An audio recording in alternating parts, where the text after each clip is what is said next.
memahami tentang menyusun TP, ATP, dan CP. Bahwa ATP bukan hanya kumpulan TP, tapi juga tongkat capaian pembelajaran siswa dalam mencapai TP, CP.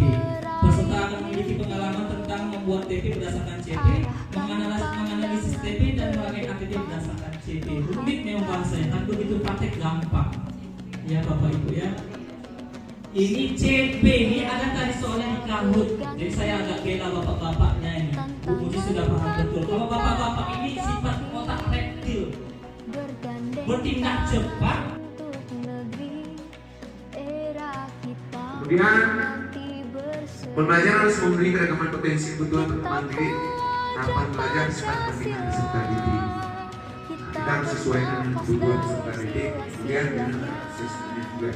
Maju, menunjukkan kekerasan dan karakteristik strategi konteks sosial dan presiden Bapak Ibu. Di sini juga ada modul, ada panduannya sebagai panduan. Jadi nanti ketika misalnya bergantian timnya, ketika Bapak Ibu misalnya bingung digantikan oleh orang lain, sudah ada panduannya. Apa panduannya? Modul tadi.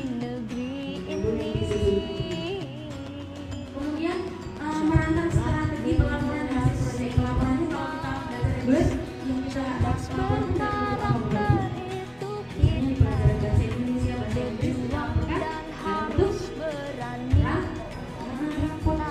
P5 juga ada rapotnya, terpisah.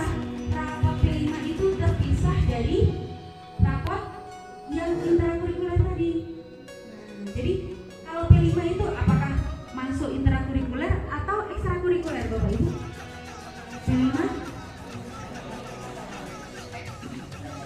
ekstra atau intra? Kita kurikuler. Kurikuler itu melekat di waktu intra tetapi terpisah. Dia terpisah bukan intra